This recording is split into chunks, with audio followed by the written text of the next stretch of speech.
public is advised that it is council policy to record the proceedings of meetings of council on digital media to assist in the preparation of minutes and to ensure that a true and accurate record or account of debate and discussion of meetings is available.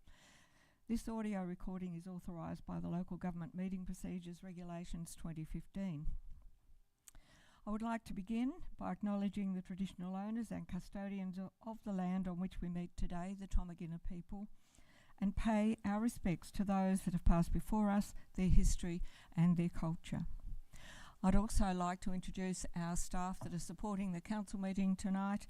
Sally Blank, our Executive Officer, Mitchell Smith, our Manager of Financial Services, Sally Moore-Wood, Manager of Governance and Information Services, Corey Gould, Manager of Engineering and Projects, and Mario Ang, who is our Town Planner, and of course Shane Crawford, our General Manager. Item 1 is a record of attendance. We have an apology this evening. Deputy Mayor Edwards is an apology, if that is could be noted, please. Item 2, confirmation of minutes of the previous meeting. There is a recommendation before you, councillors, that the minutes of the ordinary meeting of the Waratah Wynyard Council held at Council Chambers on Monday the 11th of December, a copy which has previously been circulated to all of you prior to the meeting, be confirmed as a true and correct record. Any corrections to the minutes are to be identified and agreed upon at this point prior to taking a vote to adopt the minutes. Could I have a mover for that motion, please? Thank you, Councillor Bramage. Could I have a seconder, please? I'll second. Councillor Johnson. Are there any corrections or amendments to these minutes? If not, I put the motion. All those in favour, please say aye. Aye. Carried unanimously. 2.2 is confirmation of minutes of the annual general meeting. The recommendation that the minutes of the annual general meeting of the Waratah Wynyard Council held at these chambers on Monday the 15th of January 2024, a copy of which has been previously circulated to councillors prior to this meeting, be confirmed as a true and correct record. Again, any corrections to the minutes are to be identified and agreed upon at this point prior to taking a vote to adopt the minutes. Could I have a mover for that motion, please? Councillor Roberts, could I have a seconder, please? Councillor Hyland seconded the motion. Are there any corrections to these minutes? If not, I put the motion. All those in favour, please say aye. Aye. Carried unanimously. Item 3, declarations of interest. This is for councillors or staff. If they have a declaration of interest against any item that is included in the agenda, please state that information. Councillor Raw.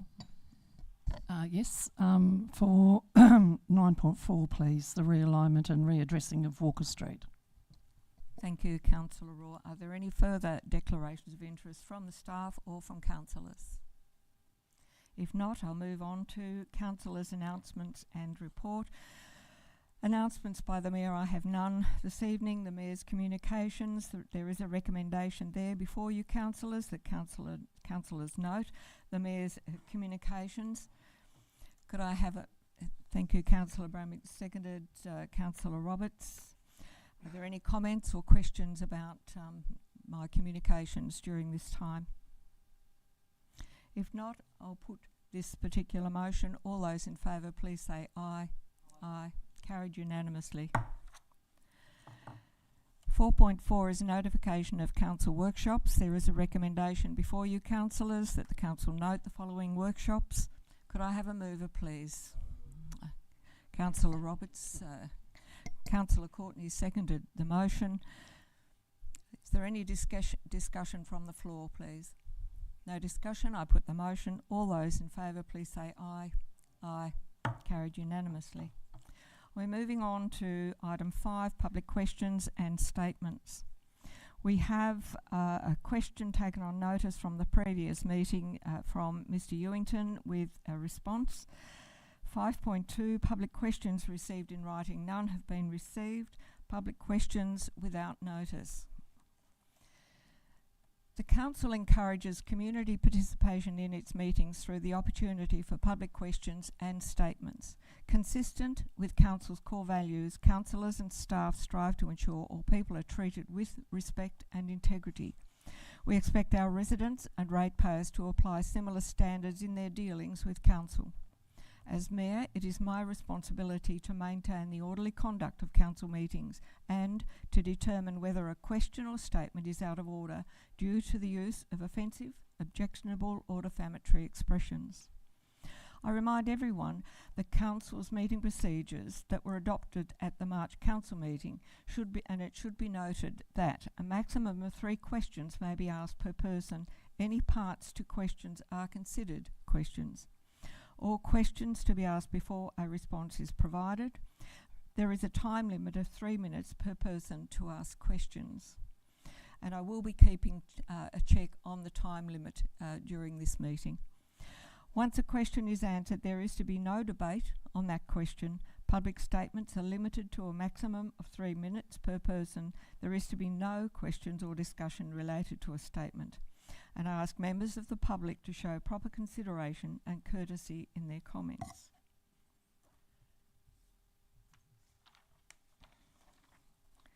So, Mr. Ewington, you have a statement and a question. Would you like to come forward, please?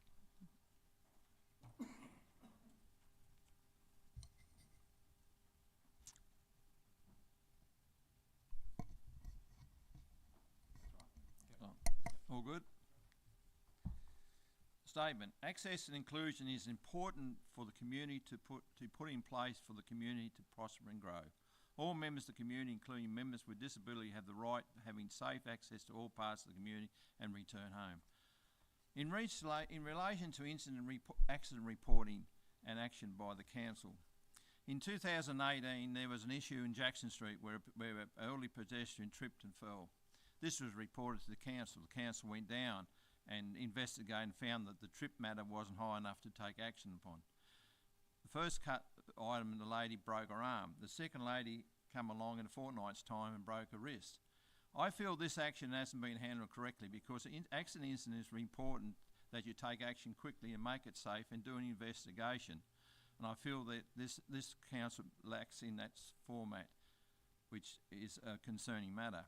In relation to East Wynyard with the slide on the play centre, this was reported to the council by a distressed mother who broke her leg, and by what's written in the papers, there was only a short time of intercommunicating with a councillor or council member, and the matter was sort of no real action was taken. What concerns me is that there's no action taken by closing the slide off within 24-hour period and make it safe until the investigation is done and find out what was going on. The council acted on by going back and saying that we'll get the manufacturer to look at it and then kept it open for that period of time. This went on for a matter of months before any action was taken, and finally, after pressure from the community, the slide was closed. I feel the council should encourage accident incident reporting so we can make the place a safe environment for all people, able-bodied or disabled people, to be part of the community. I'd like to bring another episode up, which I brought up about, is the swimming area near the surf club at Somerset, where there has been 2 fatalities in recent years, and I can understand there's been more fatalities over years in past. There were 2 young mums who lost their lives trying to save their sons from family members being washed out, and I feel that the action here should be, and the council is obligated to make people who come in the community aware of the potential tide or rift in this area. And I did ask for a sign to be put at the parking area. 30 seconds left, Mr. Ewington. Not 3 minutes. When does 3 minutes start, Madam Chair?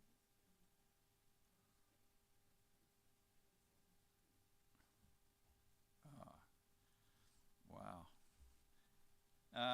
So I requested a sign to be installed there, and I feel that would be important for the council to put in there to let the tourists, local members of the community, to the potential risk of undertotal rift. And I feel still strongly that it's up to the council to make sure things in the community are safe for all people concerned. I have to bring my own timepiece, I think. Thank you. Yes. No, we are timing the questions and statements. You have questions? Question 1.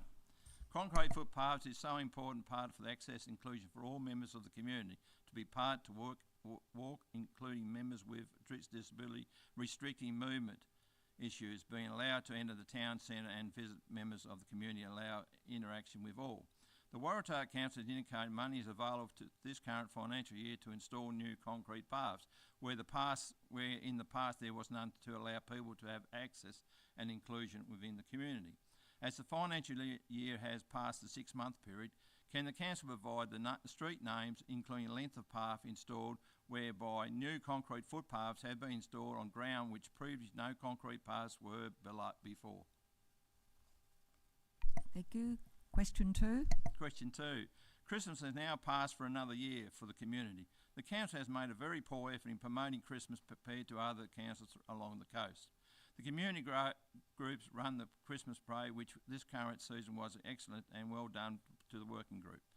Other councils along the coast have installed wire mesh frames on poles showing the Christmas theme, which has been in operation for over 20 years, including additional new ones being installed to highlight Christmas. Some councils installed flags which have bright colours and other fabric highlighting Christmas. By installing the decoration, create a strong feeling within the community, encourage people to visit towns and spend money within the community. The flags down Goldie Street, which have been in use for over 20 years, have lost colour and faded, causing the council to not install the flags this current Christmas season. The town business pay high rates each year and do encourage the Christmas theme for people to visit the community and enjoy the area, also spend money within the community. Once again, the Waratah Wynyard Council shutting each such events to encourage the Christmas spirit within the community. Question 3. Verge mowing is a major requirement for the rural community of Waratah Wynyard community. In the past 4 years, the process has not happened in satisfaction of the rural community. Many councils have completed their areas on the roadside to a usual high standard. Due to non-conformance of the council staff and equipment which is not designed to doing the work to a good standard, allowing the roadside verge become a high fire risk. Vegetation from bush and trees, including hedges and growing towards the road edge, causing major hazards on the road and corners in the rural areas for drivers of vehicles. Normally in the past, the contractor slash and verge with verge mower would trim the trees each year to keep the vegetation clear of the road. By this work being completed correctly creates a tidy road, allowing tourists to enjoy the experience of the country scenery. The current cost of the council staff to complete minor works as completed is not an effective way of spending the rural ratepayers' money. The council is so focused on the town's needs, ensuring all nature strips are kept in a mowed condition and not ensuring the rural community has at least once a year have the road edges, verges and slashed to the fence boundary, controlling potential major fire outbreaks with a large fuel base being created each year by non-slashing the area, including the potential weed problem spreading. When is the council able to recognise the current high cost of employing council staff and poorly designed machinery to do minor road work on road verges, whereby a contractor who has the correct machinery complete the task slashing the road verges to the boundary line in a cost-saving effective manner?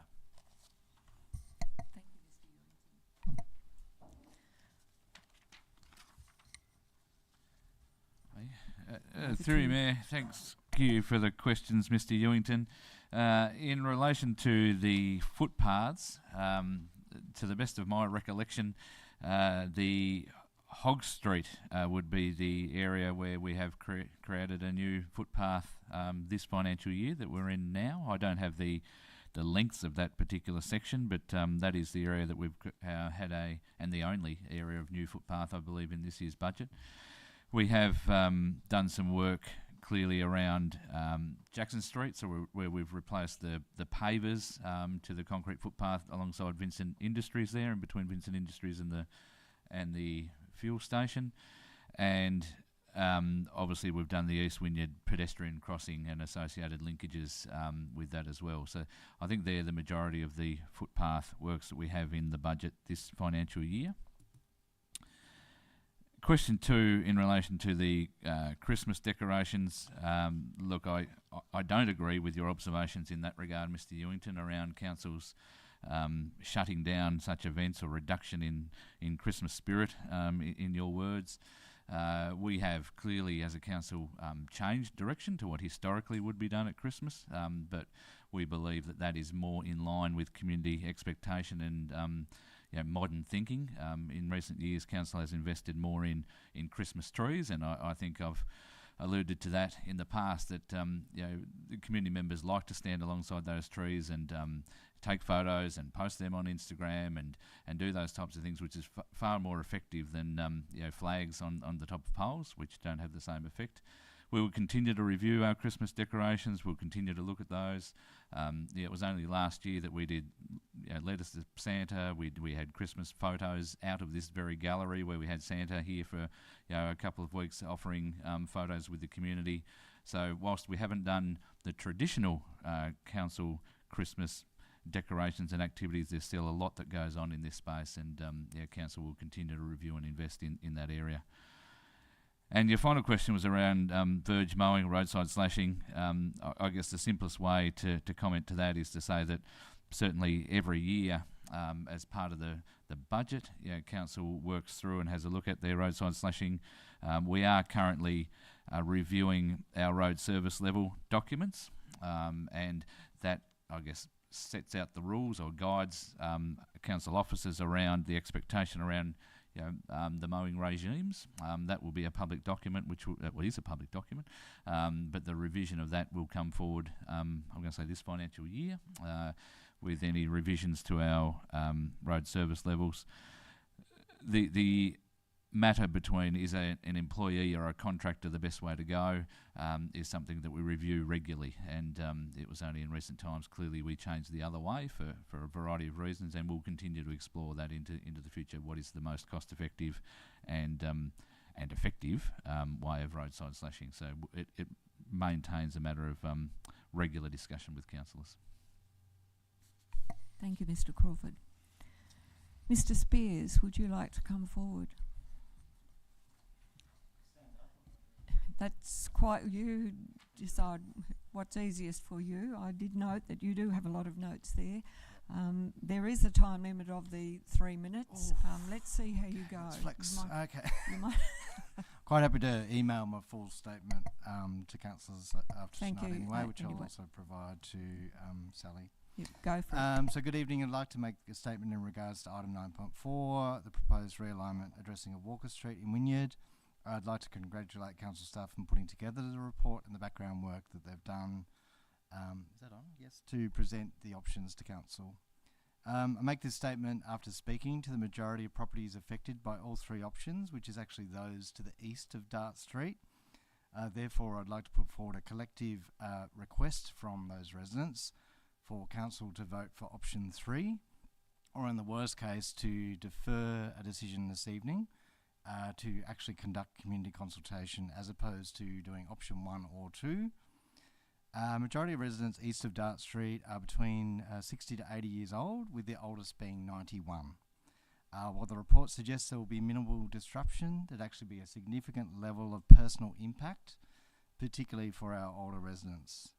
Digital literacy is a significant issue, and while I know the council has indicated they'd be willing to assist, there are at least 42 touch points, which I've listed in my report, that you'd have to change your address with, and that's just the minimum. There's probably another 20, depending on your individual needs. Many of those would require multiple forms of identification, and for our older residents particularly, they would have to make visits to an office or a physical location to actually make those changes. I'd also point out this is the third time some residents have had to update their address. Many of the examples where this has actually not occurred, indeed my neighbour over here, Mr. Westcombe, he changed his address or changed by council, sorry, and 15 years after that had to actually come into council for the NBN code to believe him that was actually his address. So 15 years later, still actually having an impact on residents. Considering all the feedback I've actually obtained from residents east of Dart Street, I'd suggest all of Walker Street would actually oppose option 2 as well. We had a Walker Street Christmas party, which actually demonstrates the community aspect of our street, and everyone there actually indicated that they do not want or would not accept any number or name change, and I'm sure if you surveyed them tomorrow, you'd get the same result. While it's not unique, it's certainly not unique for roads to change at a slightly different datum point. For example, Goldie Street turns into Inglis Street. The entrance to Inglesdale Drive off Freestone Crescent just appears out of nowhere. It's got some different pavers. There you are, you're on a different road. Mill Pond in Wynyard, I've enclosed a picture of that for your reference as well.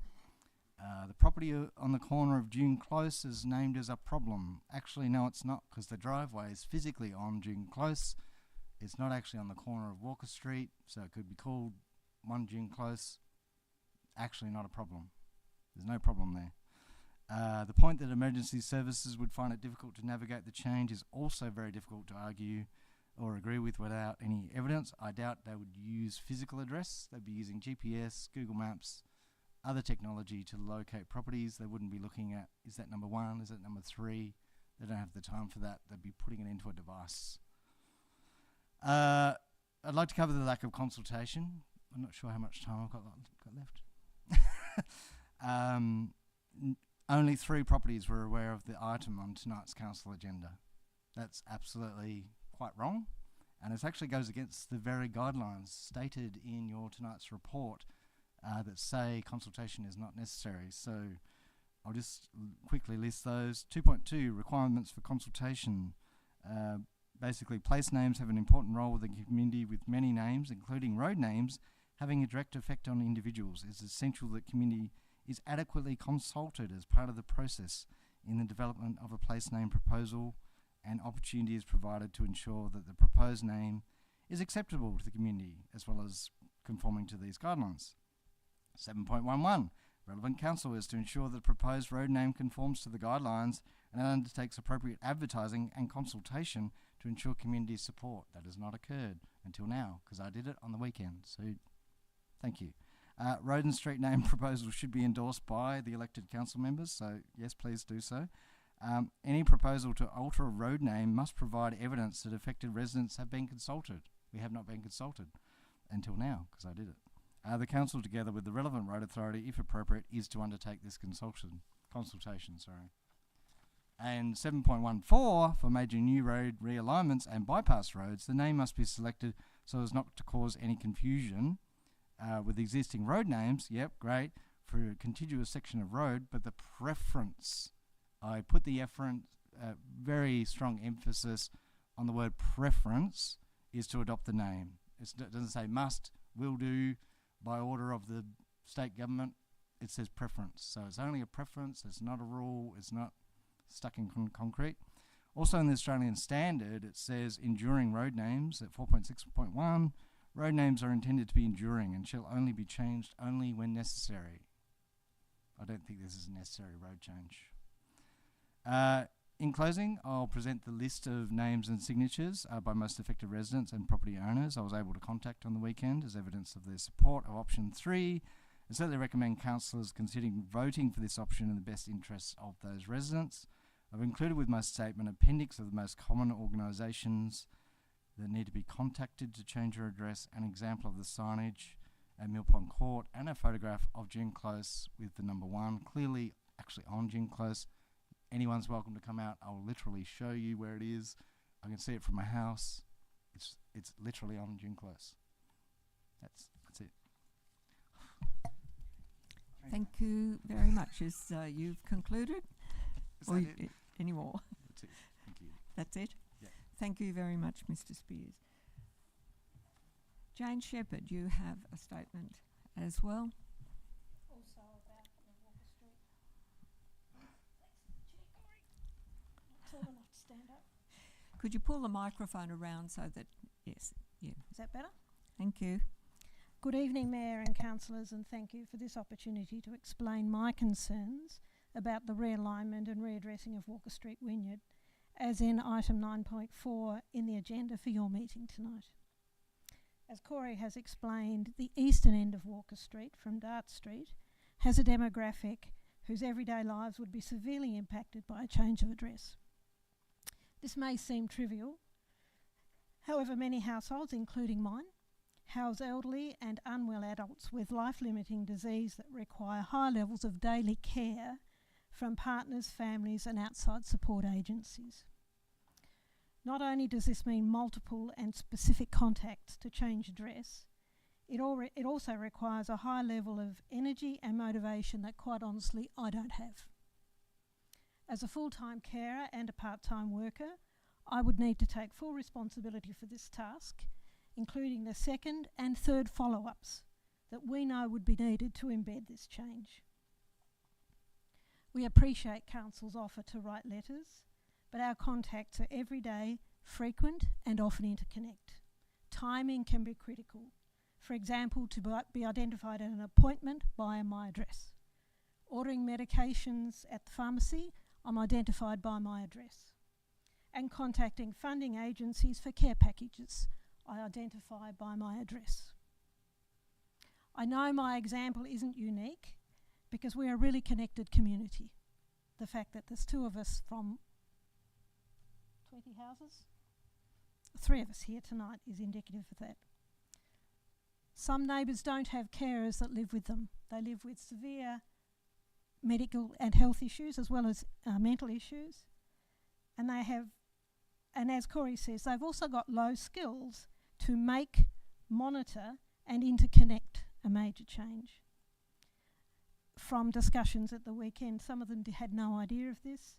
They are fearful and frustrated at the possibility of a change that marks their very secure place, their home, in tenuous and changing lives that they live. Corey's direct contact demonstrates the whole of our section of Walker Street reject this change. We know this council, despite what Mr Ewington said, we know that council cares about community and the people who live in it, particularly those with significant barriers to live their best life. The All Abilities Playground at Somerset and the Tulip Festival commitment to accessibility, thank you so much, indicate this care. I ask that you avoid introducing additional and unnecessary stress and onerous ongoing tasks into my already difficult life. Please choose option 3 so we stay as we are. Thank you very much for that.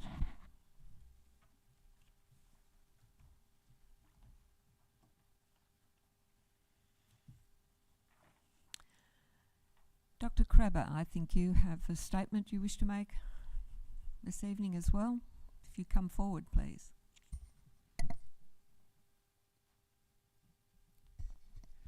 Thank you, Mayor Dunyan. So I wish to make a statement regarding the motion that was passed at the AGM regarding the council investigating the establishment of a social/community advisory or activation panel, which I'll hereafter refer to as a CAP, which stands for nominally Community Advisory Panel.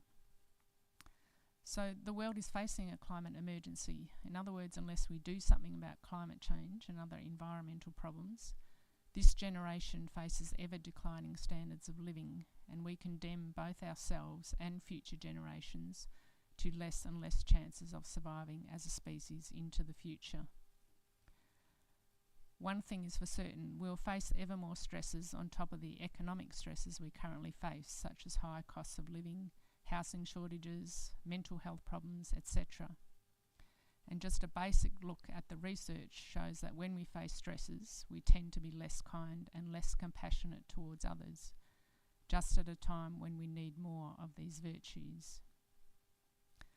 The good news is that we can address these problems by action at the local level to increase our resilience, our capacities for kindness and compassion, and our capacity to work together.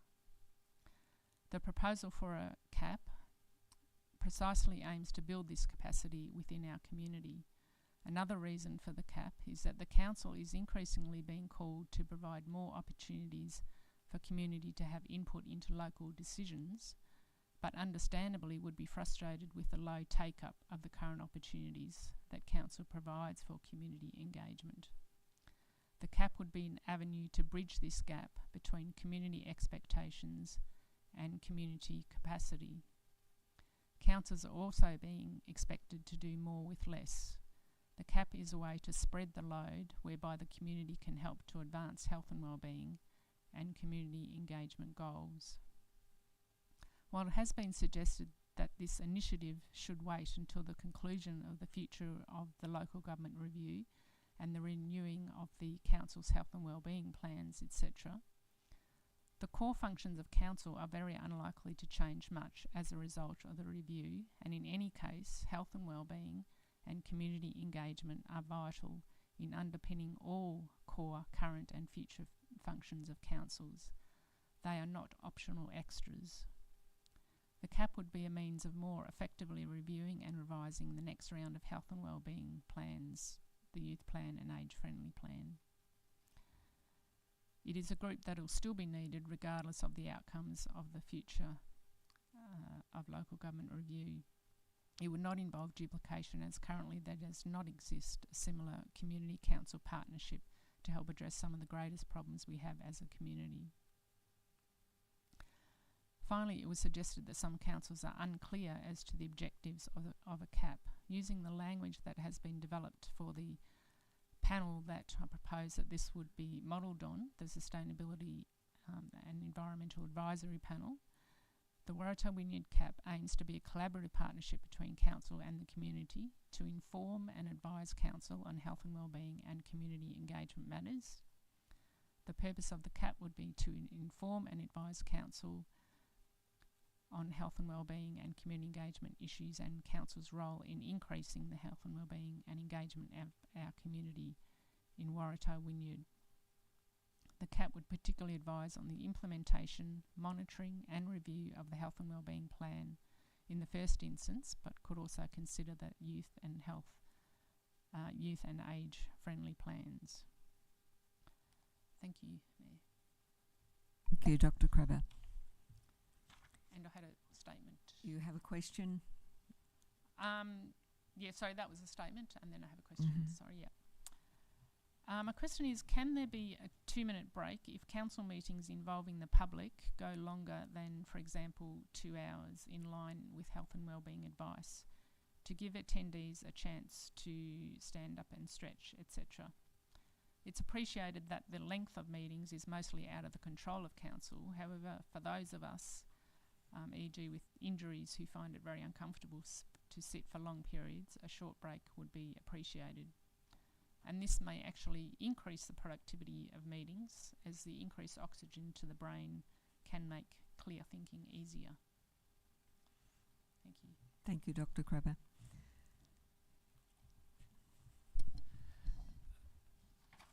Through you, Mayor, that opportunity is something that the Chair can determine. So under the meeting procedures, the Chair has the ability to call for a break or suspend standing orders for a break as they see fit. So the provision, it is possible to do now under the current rules. It's a decision for the Chair to make. Thank you, Mr. Crawford. Yes, Dr. Crabber, I think you're quite right that we should have had a break during that very long meeting. So thank you for your question, and I take it on notice, and we'll ensure that if there are any long meetings again, that we will have that break. Thank you.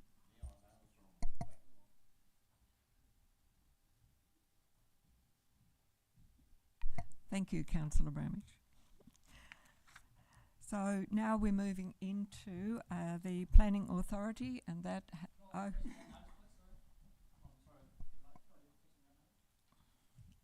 sorry, what was?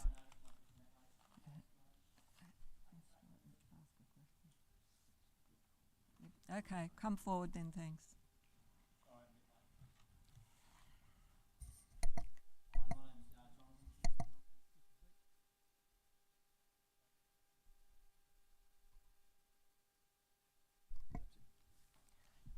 Yeah, Jonathan Vincent from Sisters Beach. I just wanted to talk about public open space at Sisters Beach.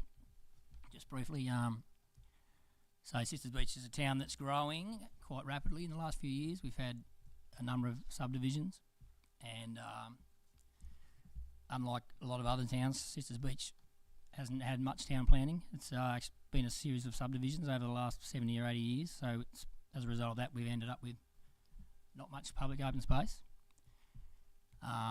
In the last 5 years, there's been a large farm area that's been subdivided, around 50 hectares. The council hasn't required any public open space to be given up, although they can request 5% of the land. Most of our public open space is at the creek area at Sisters Beach, and I was recently at a meeting with a coastal engineer expert who was contracted by Wynyard Council, and she identified that area as an area that's likely to be underwater within the next 50 years, so we're really not going to have much public open space left. The last time the council required any public open space to be given up by a developer was in the 70s, when the Irby Circus subdivision happened. The Wynyard Council then requested that a large parcel of land behind Irby Circus should be set aside as a future recreation area.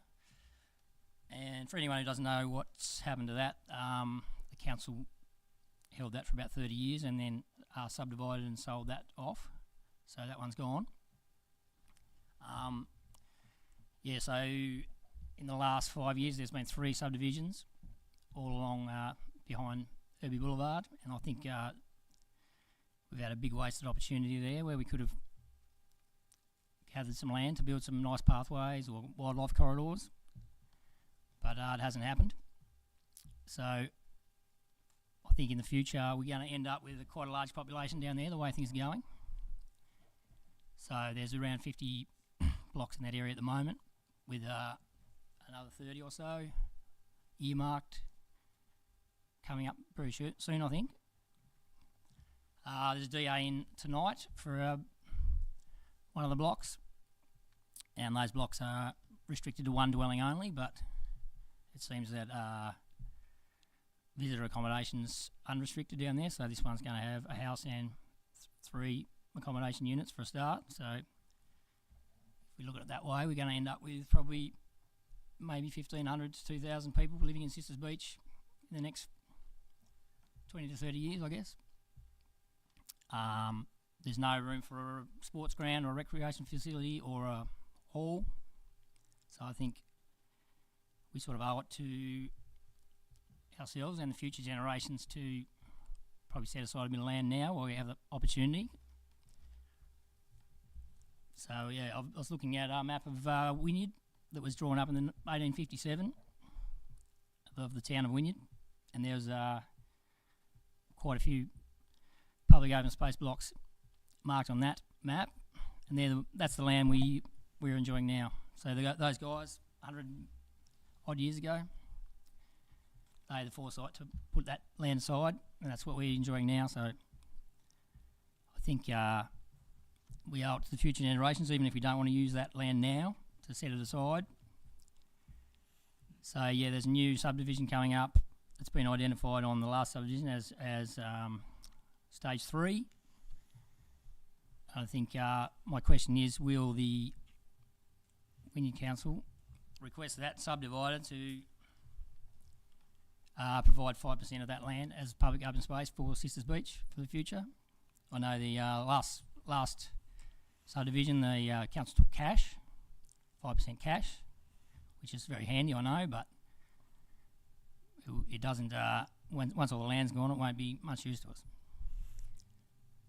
So I was just going to ask you, that's your question that you are asking for? I'm asking the council to require any future subdivisions in Sisters Beach to provide 5% land as public open space. So you've given us quite a few examples, and yes. Can you wind up on what you were about to say? That's it. That's my question. So I'd like to, I'd like the council to commit to recognise that has been a lack of planning in Sisters Beach, town planning, just by the nature of it's been subdivided in small parcels over many years, and that it's time now to set aside a bit of land for the public. Yep. Thank you, Mr. Vincent.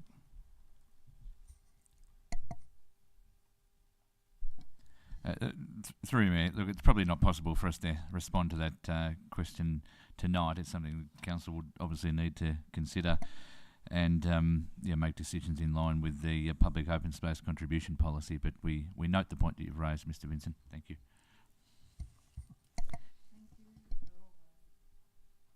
Thank you for all those that have participated in our questions and statements session. We now move into the Planning Authority part of our meeting at 6:42, and I remind councillors that you are now acting as a Planning Authority. Item 6, Planning Authority items. We have no public questions and there are no public statements. Item 6.3, there is a recommendation before you, councillors, about the council, in accordance with section 51 and 57, the Land Use Planning Approvals Act, grant approval for dwelling, outbuilding, shed and visitor accommodation, 3 cabins at 5,000 Hills Sisters Beach, subject to the following conditions, and there is a list of conditions. Could I have a mover for that motion, please? Councillor Roberts. Could I have a seconder, please? I'll second Councillor it. Highland. Councillor Roberts, would you like to open the debate, please?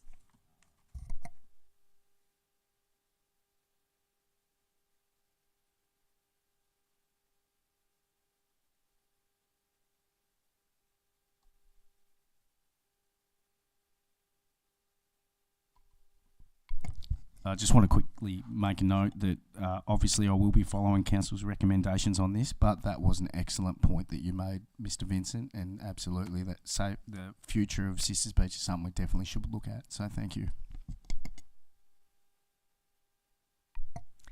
Thank you, Councillor Roberts. Are there any speakers against the motion? Any further speakers for the motion? Councillor Highland. Yeah, Madam Chair, there was just a couple of small queries in the submission. One in regard to stormwater, and I think it was covered off very well by the staff because of the additional work that council has committed to stormwater in Sisters Beach, and that was adequately covered off. The other one is always going to be a little bit of a concern, is the increase in traffic volume, but I could probably assure everyone in Sisters Beach that is a natural thing that is going to occur over a long period of time, and I'm sure that council will address all those issues as they present themselves. It's just something that you can't sort of rush in and do, but I think as the volume of cars hit the road, I think they'll be adequately done with roadworks to accommodate the cars. That's all. Thank you, Councillor Highland. Are there any further speakers to the motion or against the motion at this point? If there are no further speakers, Councillor Roberts, did you wish to finalise this debate?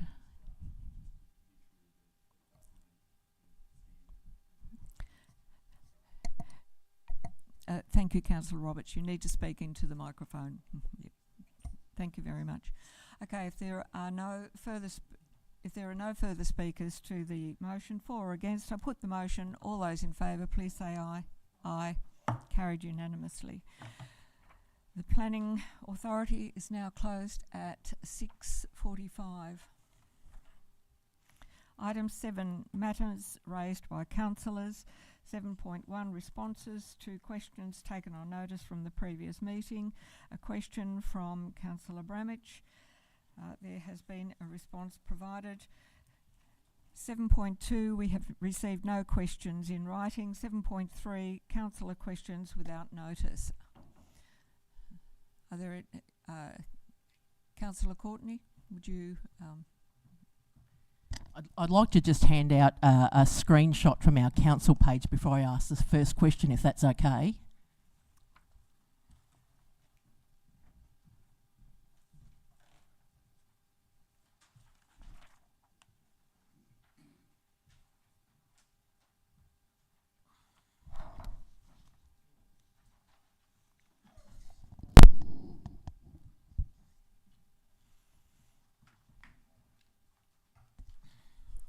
That's a screenshot from our council page. You can see quite clearly it says, sorry, Councillor Bramich, Waratah Wynyard Council is committed to being open and transparent with our community. The question I have is, any of these councillors at the table, does anybody not agree with that's who we are? We all agree that that's who we are and that's what we strive to be? No objections? All right, question 2. So I want to make it clear that I stepped out of the room at the AGM because I've been asked 9 times by members of the public why I stepped out on a certain item. I was the union delegate that asked for the investigation on the report that was being discussed. I didn't think it was appropriate for me to stay in the room to vote on that motion. Now, I've copped a fair bit of flack about that, so I just want to make what has happened clear, because I am transparent and I will be accountable. I don't want that report out in full. I don't want that report unredacted out in the public because it's not fair on our staff. They spoke to that investigator on confidentiality, on the grounds of confidentiality. However, I think this has become bigger than it should have been, and if we had done the right thing, this wouldn't be an issue. Matt Healy wrote on the 15th of June that the Ombudsman cleared the council, that's the end of it. Council have acknowledged to Cody Hutchison the report was done by Neil Johnson, an independent investigator who did not have the same findings. He found that there was breaches of legislation. We are not the same council today. Doesn't mean we should breach the staff's confidentiality when they want to be able to do a staff survey. So what I'd like us to do is stand by what we say on our website. If we're going to be transparent and accountable, let's acknowledge, as Mr. Spears did by standing in a public gallery and saying there were issues raised in that report, which I thought was very inappropriate, but it's out there now, that the issues were fixed and this is not the same council of today. I'd also like to note that in the AGM vote, I left the room because I have enough integrity to say I asked for that investigation, not appropriate for me to vote. There were councillors that voted and the ex-mayor that voted. There's a vested interest in this report remaining hidden because of the findings. I don't think that was appropriate. It should have been declared.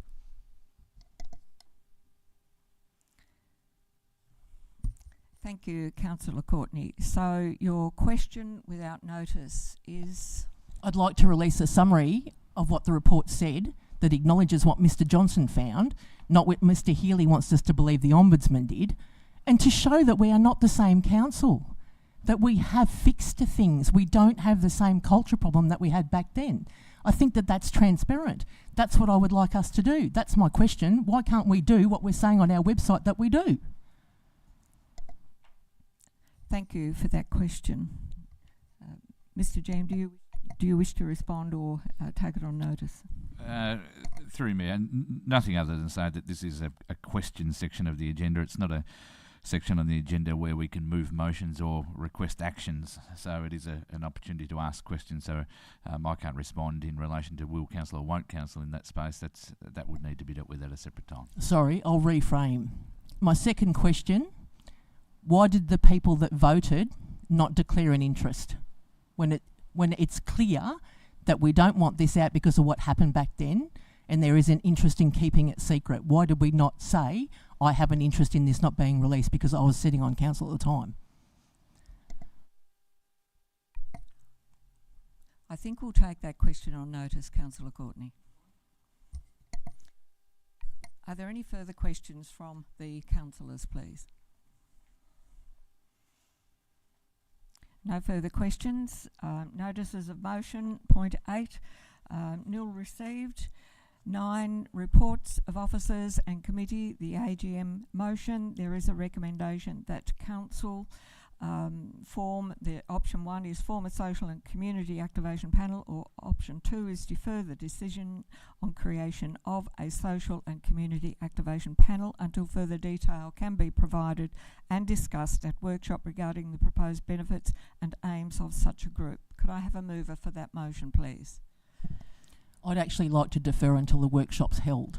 So you're going for option 2, Councillor Courtney? Yes, please. So Councillor Courtney has moved on option 2. Could I have a seconder for that? Councillor Hyland has seconded that. Councillor Courtney, would you like to open the debate, please? Yeah, as I said on the night, I don't want to duplicate So I understand that this has got merit. I understand that we want better community outcomes. And when I ran for council, I actually put forward that we should be roads, rates, rubbish and resilience, because this is an area we should be getting into. I am concerned that a lot of the state government and federal government responsibilities are currently being pushed onto local councils. So I'd like to make sure that we know what the boundaries are and what the goals are of this group before we say, yes, we're going to commit to the group. I'd just like more information on what we're going to do and what it's going to achieve. I feel like it's a feel-good motion at the moment, but I'd like more detail on it. Thank you, Councillor Courtney. Are there any further speakers to this motion for option 2? Councillor Roberts. I just would like to go on record that I actually really like this idea. I think that social awareness and community activation is something that councils really should be looking at. I personally have a background in community development in council, so absolutely it's something we're passionate about and believe in, and absolutely I think that some discussion around this with the councillors to have a clearer idea of what direction this will be taken would be the right approach. I think it's something that really should happen, and I hope that we do discuss this on its merit and actually try and bring this to fruition. So thank you very much. Thank you, Councillor Roberts. Are there any speakers against this motion? Any further speakers for the motion? If there are no further speakers for or against the motion, I put the motion. All those in favour, please say aye. Aye. Carried unanimously. 9.2, the AGM motion by Mr Hutchison, Aldina Reserve Restoration. The recommendation before you, councillors, there are 2 parts to this recommendation. Could I have a mover, please? So moved. Councillor Courtney, could I have a seconder, please? Seconded. Councillor Roberts. Councillor Courtney, would you please open the debate? Obviously, I've been fairly clear a number of times that I'd like Aldina reopened, and that I feel like the leaseholder there is not considering the community and what they're doing, and letting those facilities fall, and sort of no plan down there for the land to be used by the community in the future. I asked to be on the first committee. The meeting was held without myself or Councillor Johnson, so I'm glad that this has been put back on the agenda, and I'd like to do this with sustainable timbers, but the community has got appetite for it. The community has come to us numerous times over Aldina, and I don't think we've got it right to date, so let's invite them into a workshop and have this conversation. Thank you, Councillor Courtney. Are there any further speakers, please? Councillor Roberts.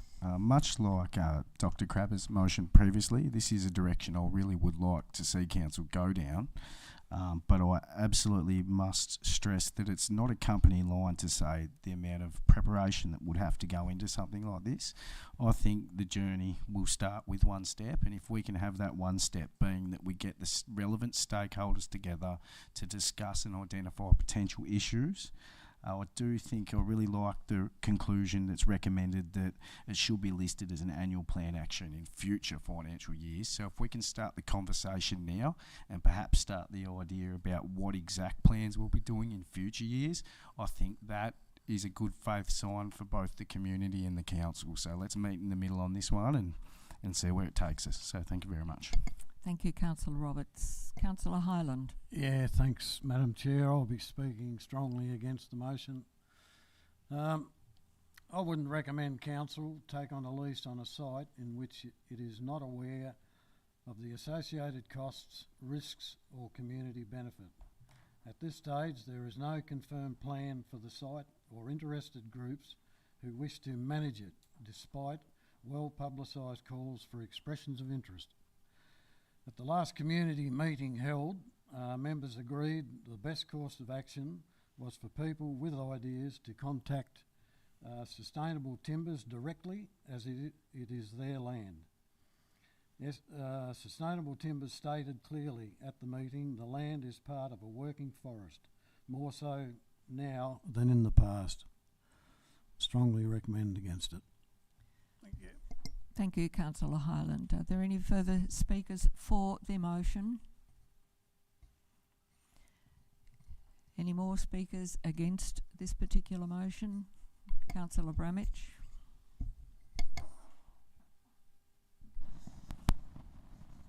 Yeah, look, I'm going to speak against the motion as well. Just got to be careful what I say, because I've been known to say the wrong thing several times.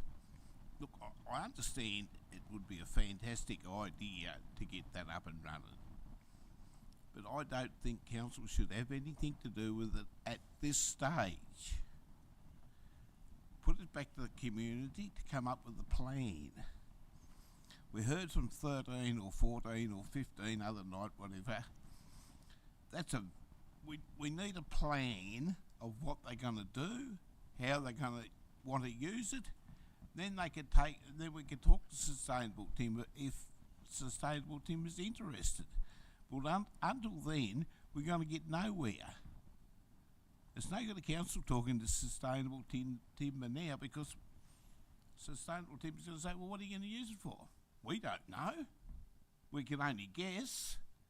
But let's put it back to the community to see what they want and how they want to do it. Look, if it gets up and goes in years to come, well and good.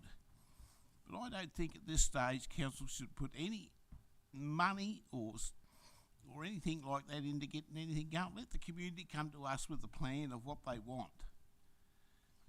So I can't support the motion. Thank you. Thank you, Councillor Bramich. Are there any further speakers? Councillor Johnson. Yeah, I'm in agreement with that. I can't support it. Looking back on the AGM we had there and listening to our ex-mayor, Mr Walsh, what he said with the money we've spent over the years gone by, which is a lot of money, and to see it as people driven out of there and then look back on it and seen it just demolished by vandals and all that, I think we've just wasted a lot of our ratepayers' money, and with that, as I say, what else is there? I just don't think it's going to work. Sustainable Timbers are the guys that really, if they're up and about, it'd be left for them to proceed with the beautification and looking after that for themselves. Obviously they don't want to. They want to use it as a forest and harvest it as a forest. So therefore it is probably up to the community to go to Sustainable Timbers and work out another plan rather than the council doing that. Thank you. Thank you, Councillor Johnson. Councillor Raw. Yeah, there are just 3 points of clarification that I'd like, which makes the wording of the motion that I can't vote for it because of 3 things that have come up. The first thing I'd like to know would be about the lease, and I feel that unless the lease is a 99-year lease and a peppercorn rent, I can't see why council would put any money into it. I know the 3-year lease was taken out and also the 10-year lease was taken out, but for me, I think if council is putting a lot of money into something like that, it would have to be a very extensive lease. The other thing that's bothering me is that they're saying that it's a working plantation, and that bothers me too, that is their right to keep that going as a working plantation, even if part of it is taken off in a lease. And so that would colour my thinking around whether that would be a great environment if they're logging, or even if you can't see the logging, whether you can hear the logging. And the third thing around money as well is the feasibility study. If we did a feasibility study, there's nothing in the budget. The budget's already been approved, so there'd be nothing in the budget until July 24. And so if we chose then to put some money or allocate some money towards that, I think that gives a great time, 6 months, for the community to come up with what they would want in that feasibility study or in that budget to do some work there. So they're the things that I feel are a problem for me to vote in the positive. Thank you, Councillor Raw. Are there any further speakers? Anyone who has not spoken? Councillor Courtney, would you like to... I'd love to close. Close the debate, thank you. I don't know why there's this full-on opposition to the point where we're not reading the motion. The motion is not to negotiate a lease. The motion is, let's have a conversation. There's no cost associated. It's, can we have a conversation? And to say the community needs to come to us and tell us what they want, they need to show the leadership. Well, I hate to break it to you, but that's why you're all elected, to show the leadership. So don't put it back to the community and say they need to tell us what to do. We did designs up for the Pony Club. We had no problem doing a design up for the Pony Club to go down to Aldina, but all of a sudden, we won't do anything. So I don't understand what's happened between when we were doing all this work for the Pony Club to move down there, but we can't have this conversation now. I would hate to think it's because of the person who raised the motion, but I don't know why we're objecting without reading the actual motion, that is just have a conversation. So when you vote tonight, you're not voting on a lease, we're not giving money. This is, can we talk about it with Sustainable Timbers and the community? Thank you. Thank you, Councillor Courtney. I'm going to call for a division on this motion. Those in favour of the motion, could you please raise your hands? Councillor Courtney and Councillor Roberts. Those against or opposing the motion, please raise your hands. Councillor Bramich, Councillor Raw, Councillor Hyland, Councillor Johnson and myself. The motion is lost. Moving on to 9.3, another AGM motion from Mr Hutchison, the Morley Multipurpose Recreation Centre. There is a recommendation before you. So moved. Councillor Courtney has moved the motion. Councillor Roberts. Seconded. Will second the motion. Councillor Courtney, would you please open the debate?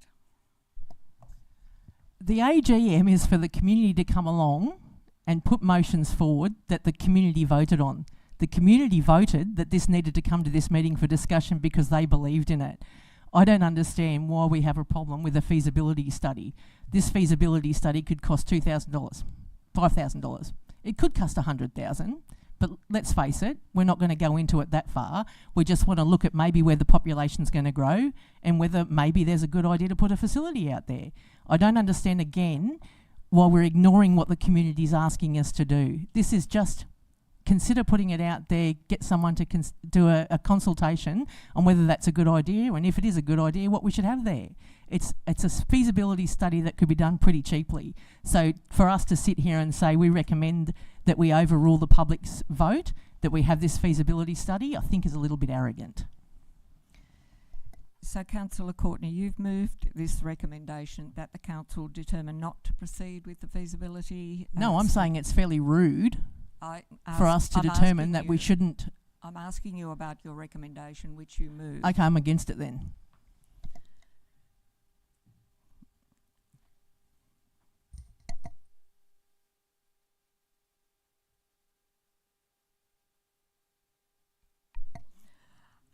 Okay, so Councillor Courtney did move that recommendation. We're not at the voting stage yet. Councillor Roberts, you seconded that motion. Look, I seconded just to make the comment. Look, just like the Aldina Reserve got voted by the public 24 votes for and 6 against. So it's very clear that is what the public wants. Much like this hall was also voted up by the public, and it is also something that they would like to look at. Now, this building's full of feasibility studies. We undertake feasibility studies for many things. You know, if we're showing a complete unwillingness to actually follow up for the public as at their request, then I find that is very obvious. So I also second this motion to move, but I think it's very intelligent what Councillor Courtney just did, because you'll get to speak on it. So I've also seconded this, but I also completely disagree that we shouldn't follow up on it. Thank you, Councillor Roberts. Could I invite other speakers to this motion, please? Councillor Hyland.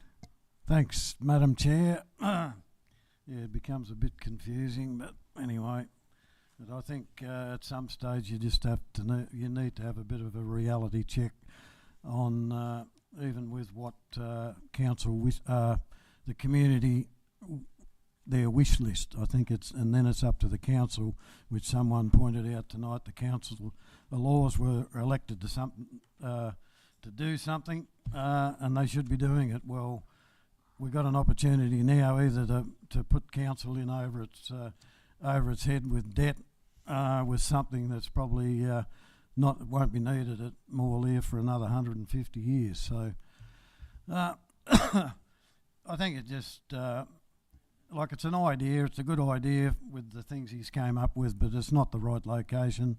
We've got everything we need in Wynyard, which is about 10 minutes away by car.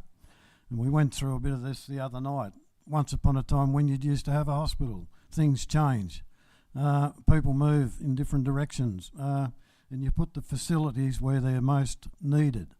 And that's what the Waratah Wynyard Council is currently doing. We've probably got we will have one of the best sporting precincts in the northwest of Tasmania because we've done our homework and that's what you're supposed to do. And it's just a little bit over the top. We need to make that decision. The decision has been brought back from the AGM to here, and we're currently making the decision that is required. And I'll support the motion. Thank you, Councillor Hyland. Are there any further speakers to this motion? Councillor Bramage. What is the motion, please? The motion is that the council determine not to proceed with a feasibility study for a new contemporary multi-purpose recreational centre located near the junction of Laponia Road, Prialena Road and Pages Road in Morley at this time. Not to proceed. Right. Well, I'm going to support the motion then, if that's what it says. I don't want to go on too much, but I've been around this table for 25 years. When I come here, we had a Flowerdale Hall, we had a Prialena Hall, we had a Myella Hall, we had a Sisters Creek Hall. And council had a massive debt. Not for that reason only. Had a massive debt. We're in a pretty good financial position now, and I'm proud that we are. And I'm not prepared to put the community, put a debt around the community for the sake of the Morley Hall. The Morley Hall is fine like it is with some maintenance done to it. To move it down the road 2 or 3 kilometres is, to me, not right. But maybe it is to some. 10 minutes to Wynyard. We got facilities around here. So look, the idea is probably good in some ways, but financially, on this council, it won't be good. Everyone's got a motor car now, or 99% of people have got a motor car. They cart their kids here, there and there for sport. So if they want to have a dance once a week, let them drive to it. Nothing wrong with that. So I just can't support it for that reason. It's going to cost the council thousands. Thank you, Councillor Bramage. Councillor Raw. The sporting precinct and all the associated documents, we as a council have approved those documents and support them wholeheartedly and agree with them. Is that correct? Yep, that's correct. So can I just ask a clarification question around how long those documents last for? Mr. GM, if you could respond, please. Through Mayor, so I understand you're referring to the open space sport and recreation plan. Yep.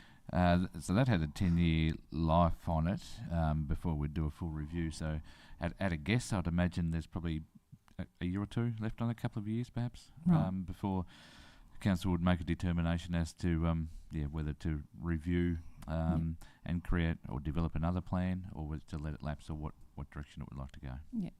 And in those documents, there is no reference to moving away from the centralisation of that sporting precinct and moving facilities and things like that into country areas. There's no reference to that. Through me, I can't recall whether or not there's a reference to it, but there's certainly not an action in that space. Well, an action, yeah, that would do. Yeah. Okay. So, as a council, we support the documents we're talking about, and then what's coming in now isn't referred to in those documents, is not part of those documents. Thank you, Councillor Raw. Are there any further speakers to this motion? If there are no further speakers, I ask you, Councillor Courtney, if you would like to close the debate. I will close the debate once again. A feasibility study could be done for $2,000, $5,000. So to say that we're going to go broke to do a feasibility study that we've done 100 of in the past, I just think is so juvenile an argument and so disrespectful to the community that come along and voted for this. And yes, it's not in any of our council documents because it's a motion from the public, voted on by the public at the recent AGM. That's why it's not in any of the documents, because it hasn't come to us before. To turn around and say, thank you very much for coming along to the AGM and putting this idea forward and voting it up, but we're going to say no because we don't even want to look at how much the feasibility will cost. Again, we're being arrogant. Thank you, Councillor Courtney. I'm going to call a division on this particular motion. Those in favour of the motion, would you please raise your hands? Councillor Bramich, Councillor Raw, Councillor Hyland, Councillor Johnson and myself. Those against the motion, Councillor Courtney and Councillor Roberts. The motion is passed. Sorry, can I just interrupt with a point of order there? You may. I can.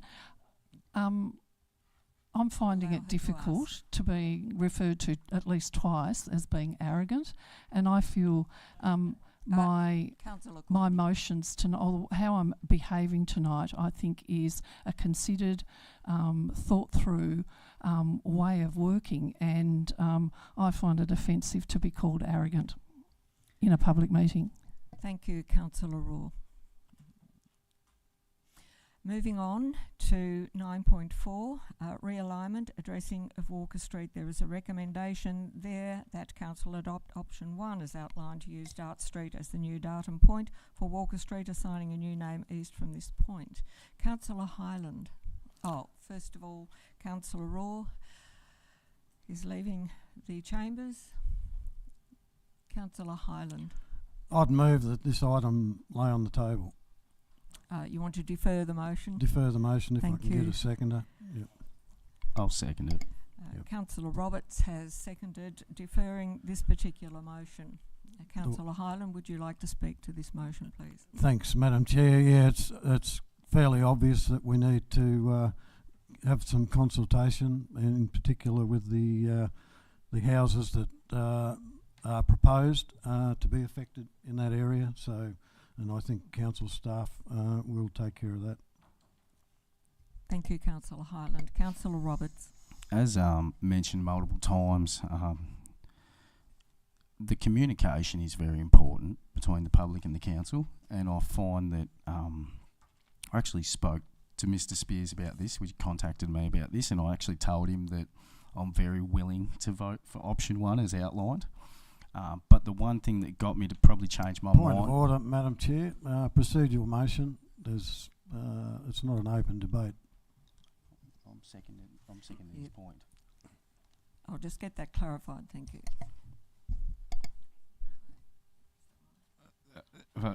Through me, so it depends how you've taken Councillor Hyland's motion, whether or not he's moved that as a motion that the matter be deferred and etc., or if you've accepted that as a procedural motion, there is no discussion to be allowed and you to put it to a vote. So it will depend on your determination as to how you've accepted that motion. I have accepted that motion, so I'm going to put it to the vote because it is, as Councillor Hyland said, it is a procedural motion. All those in favour, please raise your hands. Councillor Bramich, Councillor Courtney, Councillor Hyland, Councillor Johnson, Councillor Roberts and myself. The motion is carried unanimously.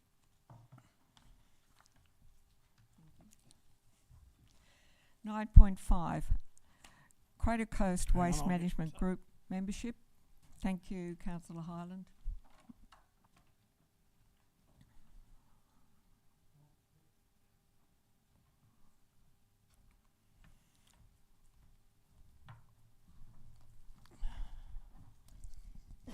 Councillor Raw has just returned to the chambers.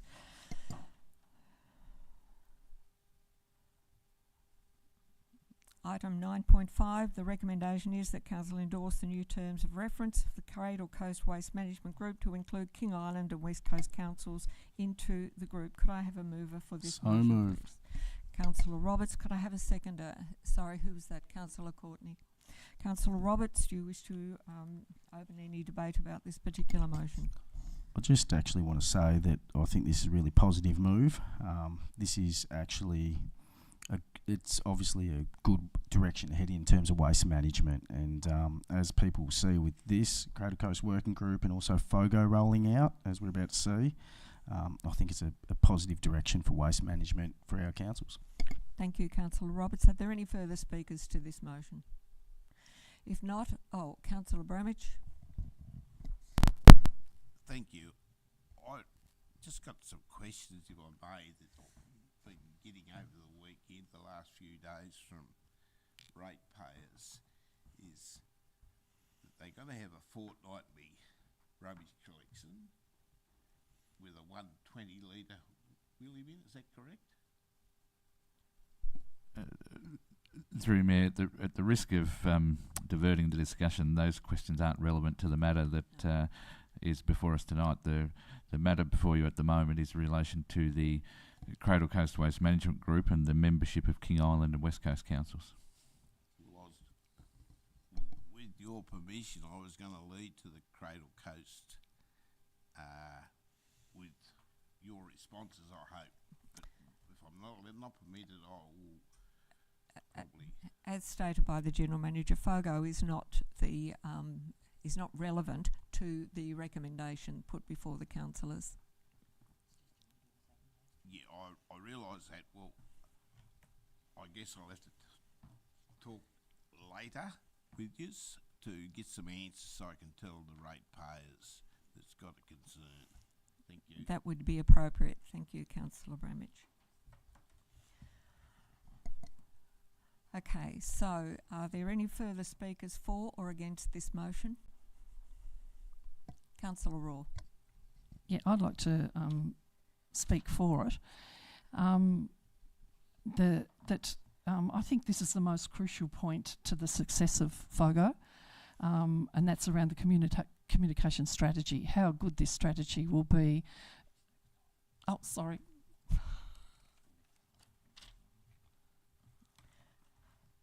We're on 9.5, which is... Look, I'd like to call a point of order. I'm trying really hard here, and to have you huffing and puffing... No, I'm sorry, don't look like that. You did. Excuse me, Councillor Roberts, if you allow Councillor Raw to finish speaking.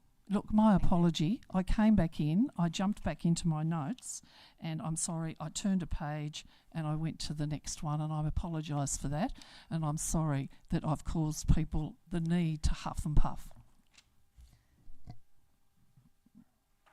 That's an end of the matter. Thank you. We're on 9.5 at the moment. Thank you, councillors. The recommendation is that the council endorse the new terms of reference of the Cradle Coast Waste Management Group to include King Island and West Coast Councils into the group. Are there any further speakers to this motion? If not, I'm going to put the motion. All those in favour, please say aye. Aye. Carried unanimously. 9.6, rollout of the food and organic services across the northwest. The recommendation is the council note the development of the communications strategy to support the planned delivery of the FOGO service across the region from mid-2024. Could I have a mover for that motion? Councillor Roberts, could I have a seconder, please? Yes, I'd like to second that motion. Councillor Raw. Councillor Roberts, would you like to open the debate, please? Again, just as another reference for this, again, the importance of a clear line of communication between council and the public is very important. As you can see from these items, it is imperative that we communicate with the public of these things, so the communication strategy is a very good step to take in the rollout of this probably big and confusing food and organic waste. So, thank you very much. Thank you, Councillor Roberts. Councillor Raw. Yeah, look, I think this is the most crucial point to the success of the FOGO, and that's the communication strategy, and I think it's great that we're being asked to comment on it. So their objectives of the group are to drive awareness of FOGO and how to use the bin, to educate the community on why FOGO is important, and inspire and promote participation. And they also mention that they're going to use a range of formats and places to find out this information. And I just would like to point out that I think it's got to be a change for a lot of people, and probably quite a significant change in their daily habits and things like that. I think we want it to be successful, and I just ask that the group remember that all our people in our community don't engage through social media. Social media is great for most people, but that they consider things like a letterbox drop and things like that that will go to every household, and every person who would be using rubbish would at least get the information in to make good decisions without having to, find the places to find the information. So, yeah, I'm for the motion. Thank you, Councillor Raw. Are there any further speakers to this motion? Councillor Bramage. I can't ask a question, can I? You may ask a question, Councillor Bramage. So FOGO's got to be fortnightly, and they will provide a bin. Is that correct?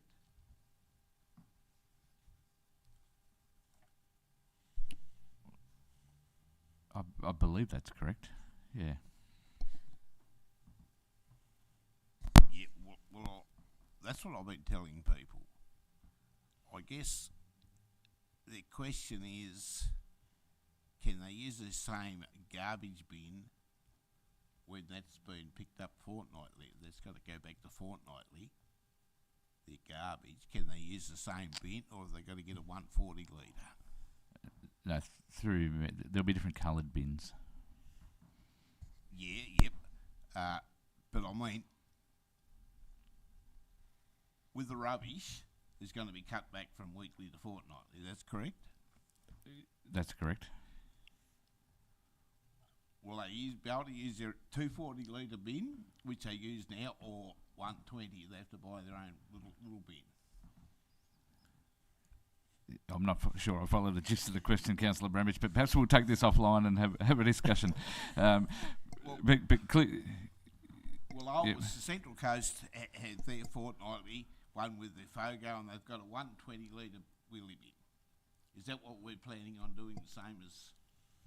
No, there's perhaps what we'll do. There's been previous reports that have come to council, I think a couple of meetings ago, which outlined what our arrangements would be in terms of bin sizes and collection frequency. Yep. So perhaps what I'm best to do is provide that information to you, and then if there's and to the broader council group, and if there's further questions from that, we can cover that off. Well, I guess that's how I read it at their workshops, was that we had to buy a new bin for rubbish, a smaller one, and the big bin was gone. I guess my concern is trying to get out and make this clear to the ratepayers. This is what they got to do, if that's correct, and I'm pretty sure it is. If we could put sort of that information out there somehow, rather than just leave everything to Cradle Coast management. Can we do something? Yeah, through Mayor. Yeah, understood. So I think Councillor Raw's point was spot on the money, that the development of this communication strategy around FOGO is critically important. And I think one of the advantages we have to other parts of the state that have introduced FOGO is we've got a long lead time in terms of able to communicate to the with the community around how this can work and what the proposed changes are. So the idea of this motion tonight is to just simply denote that there's a to outline, if you like, and outline to the community what those arrangements are around how that communication strategy is being developed. There's a working group in place. They are preparing the appropriate messaging, the appropriate mechanisms and mediums in which that will be communicated. So we have essentially up to 6 months to start now to progressively put information out so everyone does know. So your point is well made that, we need to be sure the community understands the frequency of the collections, bin sizes, what the impacts are, and all that will absolutely be wrapped up in here. This motion talks to the fact that there's a regional communication plan, and we will be part of that. If this council chooses to go above and beyond that regional communication plan, they would be able to do so. Thank you, Mr. GM.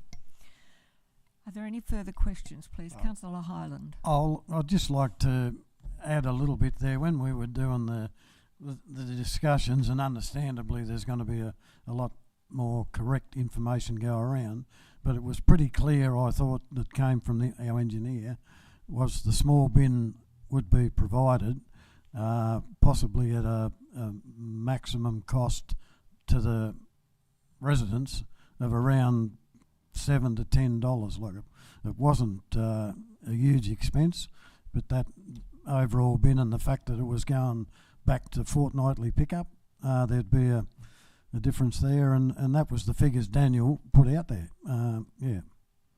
I'll stand corrected, but that's what he said. It was around about $7 to $10. Yep. Anyway. I reckon I'll correct you a bit. That was $7 to $10 a year, wasn't it? On the rate. Councillor Bramage, you've already spoken. Thank you. Thank you, Councillor Hyland. We'll check up on all the details and make sure that they're communicated appropriately and fully. Thank you.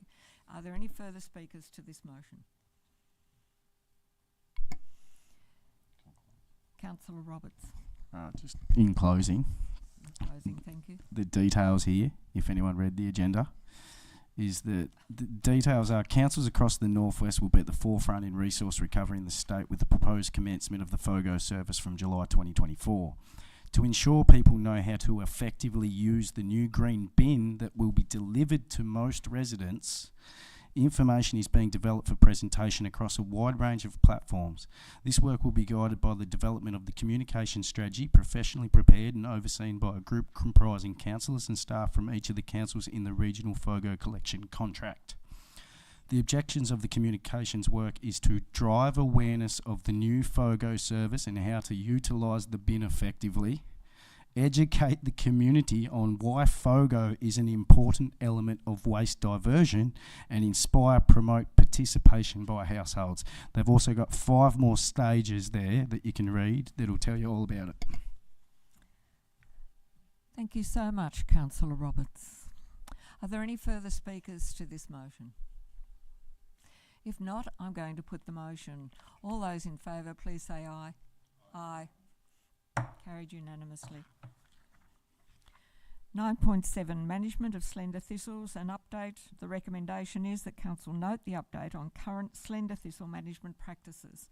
Could I have a mover for this particular motion? Thank you, Seconded. Seconded, Madam Chair. Seconded, Councillor Hyland.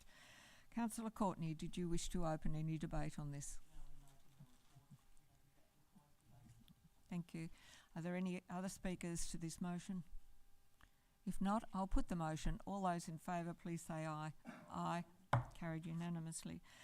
9.8, Audited Financial Statements for the year ended the 30th of June 2023. The recommendation is that Council receive the annual audited financial report for the year ended 30th of June 2023 and note that it is included in the annual report. Could I have a mover for this motion, please? So moved. Councillor Roberts. Seconded. Seconder, Councillor Hyland. Councillor Roberts, do you wish to open any debate? Just quickly, obviously we're audited every year. As mentioned at the AGM, our financials are a little bit late this year, so they're a bit later that they're here, but I would advise every ratepayer, every resident, every citizen to actually look at the agenda items. They include all our quarterly information reports, they include our audit, they include our financials. So if anyone would like to know anything how this council operates, then please read those reports. Thank you, Councillor Roberts. For some that would be good advice, for others they're probably just not all that interested in financials, but we do need to make sure that they are accurate and out there for everyone to see. Are there any further speakers? Councillor Hyland. Thanks, Madam Chair. Yeah, obviously a very positive report. And while this council continues to make very positive decisions and take on a lot of good qualified advice, we will continue to be in situations such as the report we've just had. Thank you, Councillor Highland. Are there any further speakers to this motion? No further speakers. I put the motion. All those in favour, please say aye. Aye. Carried unanimously. 9.9, the Annual Plan Progress Report. The recommendation is that Council note the 2023-24 Annual Plan Progress Report for the period 1 July 2023 to the 31st of December 2023. Could I have a mover, please? So moved. Councillor Roberts, could I have a seconder? Councillor Johnson? Councillor Johnson. Second. Thank you. Councillor Roberts, do you wish to open any debate? No debate. Just quickly again, I'd recommend anyone have a look at these annual plan progresses because it will tell you what's started, what's completed, what is mostly complete and what's in the pipeline. So any questions anyone has about what we're actually up to, they can see very clearly in these graphs. So thank you very much. Thank you, Councillor Roberts. Are there any further speakers to this motion? If there are no further speakers to this motion, I put the motion. All those in favour, please say aye. Aye. Carried unanimously. 9.10, Community and Engagement Quarterly Report.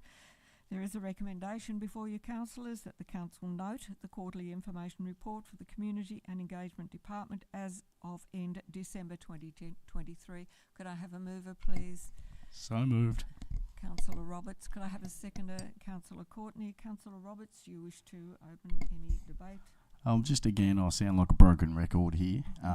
Community engagement is definitely something I feel that our council does a good job. And again, it can seem each of these points we're discussing at each individual item by individual item.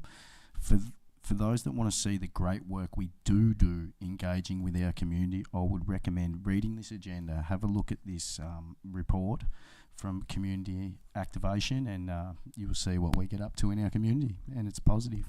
Thank you, Councillor Roberts. Are there any further speakers, please? The mural that's been painted at the lunch company in Woolworths, brilliant. It's nearly finished, I believe. It's worth taking a walk down and having a look at. Brilliant job. Thank you, Councillor Bramage. If there are no further speakers to this motion for or against, I put the motion. All those in favour, please say aye. Aye. Carried unanimously. 9.11, Safeguarding Children and Young People Framework. There is a recommendation before you, Councillor, with 4 parts to that recommendation. The Council adopt the Safeguarding Children and Young People policy. That Council adopt the Safeguarding Children and Young People allegations and complaints procedure. The Council endorse the content of Council's website in relation to the new Children and Young People Act 2023, and Council support ongoing advocacy through Legat for more assistance from the State Government to implement Royal Commission Recommendation 6.12, including standardised resources for all councillors to implement the Child and Youth Safe Organisations Act 2023 in a consistent way across the state. Councillor Roy, you're wishing to move I'd like this to motion? move that motion, Okay, please. Could I have a seconder, please? Seconded. Councillor Roberts. Councillor Raw, would you like to open the debate, please? Yes, look, I'd just like to say how grateful I am that this has come to council now. It started on January, at the start of January, 1st of January 2024. It's a big piece of work, and it's great that council has started with the documents for us to look at, and you know, we're well aware that this is a huge amount of work, and we'll be going back to those documents in a fuller way at a later point. And it's good to see that they've got their working group going as well, which means we'll hit the ground running, and if anything happens in this area, at least the starting points will be there. And I do understand we will come back to these documents in greater depth at a later point. Thank you, Councillor Raw. Are there further speakers to this motion? Councillor Courtney. I know that everybody probably wants me to stop talking tonight, but there you go. The Royal Commission into the child safety showed us what an abysmal failure the state government has done of protecting our children. I'm a bit concerned that the onus is now going to be pushed onto us as reporting officers, and I'd like to know more about our responsibilities legally as reporting officers, because as I've said numerous times, the whistleblower protections are not in place. So I want to make sure that people reporting these things are protected if they have to report people that are important or prominent. So I think there's some more work to be done in that area, but this is a damn good start. Thank you, Councillor Courtney. Are there further speakers to this motion, please?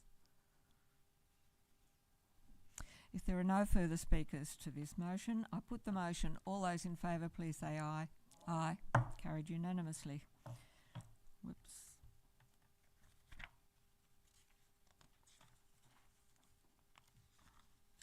9.12, Procurement Policy and Code for Tenders and Contracts Review. There is a recommendation that Council re-adopt the procurement policy and the code for tenders and contracts with immediate effect. Could I have a mover for that motion, please? Councillor Hyland. Yes, so moved, Madam Chair. Seconded. Councillor Roberts. Councillor Hyland, do you wish to open the debate, please? No, there's not much there. Obviously, we've had no great issues with our previous run with our procurements, and we've adopted the policy as per what it is, and I'm happy to deal with that. Thank you, Councillor Hyland. Are there any further comments from the floor, please? No further comments. I put the motion. All those in favour, please say aye. Aye. Carried unanimously. 9.13, cemetery fees and charges. The recommendation that Council apply the proposed structural changes to the cemetery-based fees and charges commencing from next financial year, with final fees to be adopted in the 2024-25 budget. Could I have a mover for this motion, please? Councillor Courtney moves. Seconded. Seconded. Councillor Roberts. Councillor Courtney, do you wish to make any comments or open a debate? I think that our staff are doing the very best they can to make sure that all our costs are kept to a minimum. So I don't feel that any cost impositions we're putting, unfortunately, in regards to something that's a difficult time in life is unreasonable, because I know that our staff are doing their utmost to keep the costs for all our community activities and all our community needs down as far as they can, and still keep us in the black so that we can be able to provide these services ongoing. So thank you very much for the work that our finance department have done, corporate governance have done, because you have kept it down. I've looked at the comparison to other councils, and I think we're actually doing really well when you compare these costs to other councils. So I move the motion that we progress and support the motion. Thank you, Councillor Courtney. Are there any further speakers to this motion? Councillor Raw, are you? Can I just ask a clarification question? Yes. Just around my reading on it. The fees there that are there are for the 23-24, and they will remain until the end of the year, and then the new fees will be set for 24-25, and we will learn what those new fees are going to be, because in the structure of the work here, it doesn't actually say what that's going to be.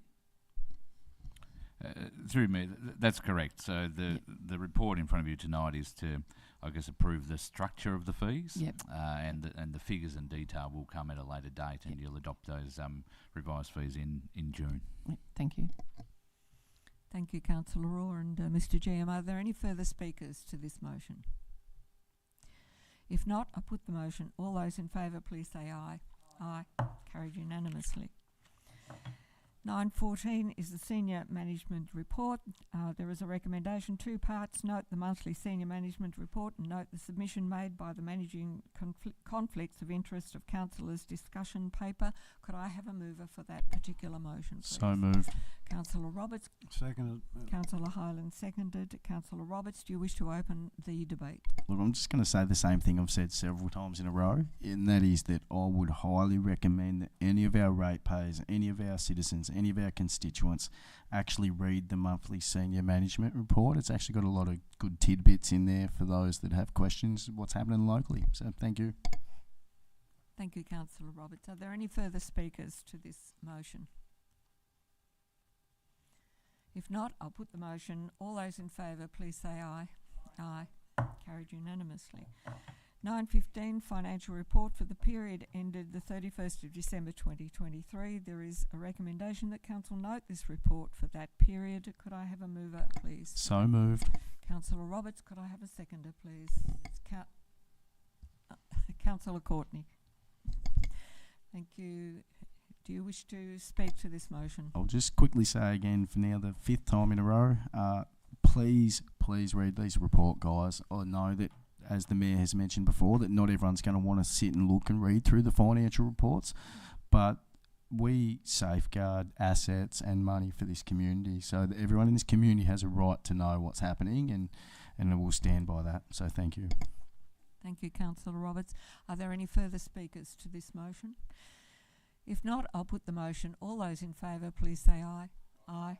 Carried unanimously. 9:16.1 minutes of other bodies, committees, Sustainability and Environmental Advisory Committee held on the 21st of November 2023.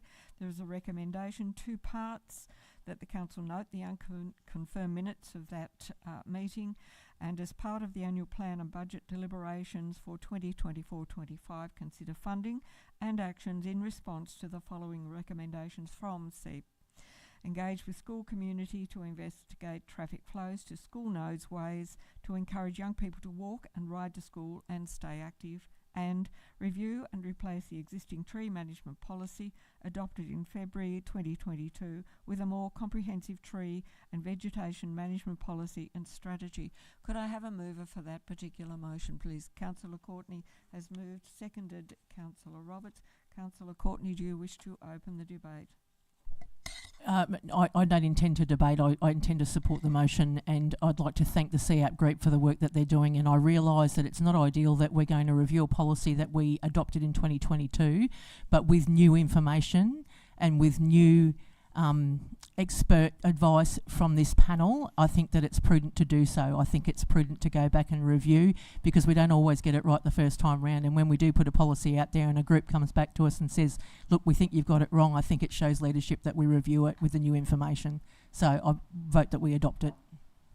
Thank you, Councillor Courtney. Are there any further speakers to this motion? If there are no further speakers to this motion, I put the motion. All those in favour, please say aye. Aye.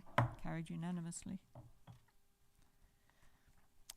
Moving on to item 10, matters proposed for consideration in the closed meeting, that the Council resolves by an absolute majority that the matters listed below be considered in a closed meeting. Could I have a mover, please? Councillor Roberts. Could I have a seconded? Sorry, who was that? Councillor Hyland. I put the motion. All those in favour, please say aye. Aye. Carried unanimously. We come to closure of the meeting to the public, and the recommendation is that the Council resolves by an absolute majority to go into the closed meeting to consider the following matters. Could I have a mover of that? Thank you, Councillor Bramich. Could I have a seconder, Councillor Hyland? I'll put the motion. All those in favour, please say aye. Aye. Carried unanimously. The open meeting.